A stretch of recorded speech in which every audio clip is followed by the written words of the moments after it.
Assalamualaikum warahmatullahi wabarakatuh. Selamat pagi semuanya.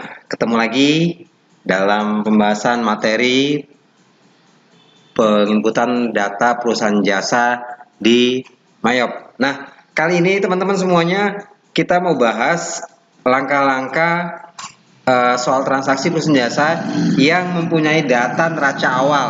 Biasanya kan kita hanya 6 step sampai dengan record journal entry. Nah, sebelum record journal entry, jika ada data yang mempunyai data awal, neraca awal, maka kita wajib menginputnya dulu ke aplikasi Map kita sebelum melaksanakan penjurnalan transaksi ke jurnal umum. Nah, teman-teman semua, kita masukkan saja langsung. Kali ini kita akan bahas cara masukkannya, yaitu melalui menu setup, kemudian balance, pilih account opening balance. Nah, ini persediaan-persediaannya kita anggap perkiraan-perkiraannya kita anggap langkah 1 sampai 5 itu kita sudah selesaikan. Nah, sekarang langkah 6, sebelum mereka journal entry kita melakukan penginputan data ini tersebut. Ini sudah tertera. Nah, data kas sudah data kita lihat di sampingnya. Ini kita input 5 juta. Kemudian piutang dagang 10 juta. Kemudian persediaan BAP 800.000. Kemudian peralatan jahit 15 juta. Kemudian akumulasi penyusutan 2.800.000. Kemudian tanah 12.200.000.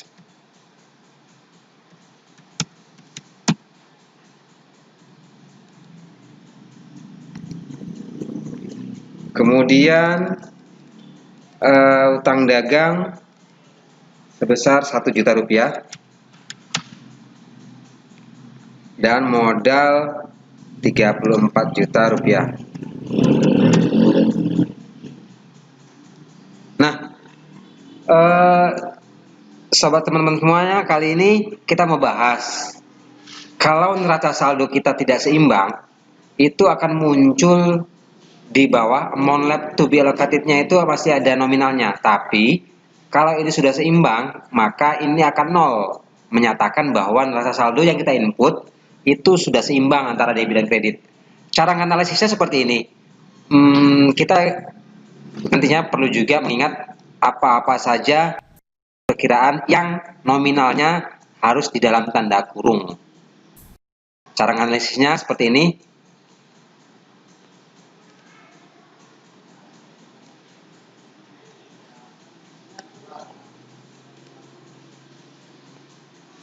Kita report account. Kita lihat trial balance-nya. Kita display. Nah, kita perbesar. Kalau kita lihat kas 5 juta benar debit ya. Silakan Anda cross check data di samping. Kemudian piutang dagang 10 juta, persediaan BHP 800.000, peralatan jahit 15 juta benar. Kemudian akumulasi penyusutan peralatan itu harusnya sih dia di sebelah kredit. Nah, ini kenapa sebelah debit? Nah, itu berarti salah kita tempatnya. Nah, untuk membenarkannya nanti, ini wajib kita masukkan ke dalam tanda kurung. Biar supaya nanti letaknya di sebelah kredit. Tanah udah pas 12.200.000. Kemudian utang dagang 1 juta di kredit udah benar ya. Modal Yanti 34 juta sebelah kredit udah benar. Nah, di neraca saldo di Mayop itu tetap pakai historical balancing untuk mencatat selisih perkiraan kita saldonya.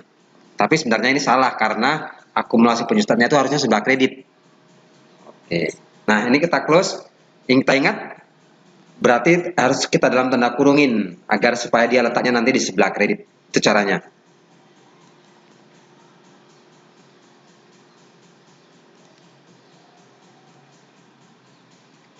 geser lagi yang tadi. Nih, akumulasi penyusutan peralatan. Nah, ini harus dalam tanda kurung.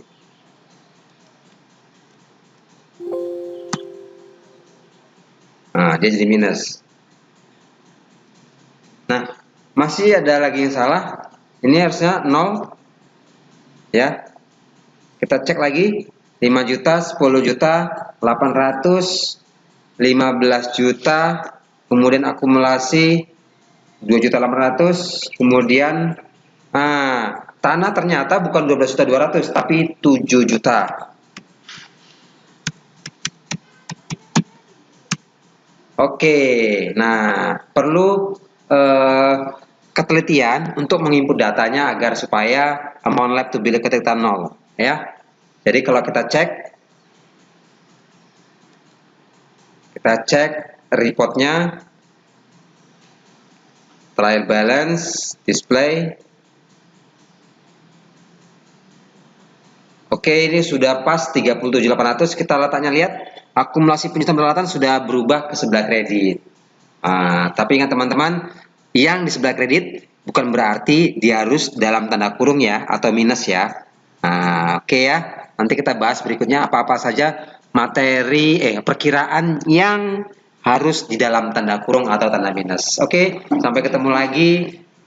Mudah bermanfaat. Selanjutnya setelah ini kita baru boleh merekod journal entry langkah yang ke-7. Ingat, kalau datanya ada data saldo, kita wajib menginputnya dulu sebelum melakukan proses journal entry record. See you. Assalamualaikum. Selamat pagi.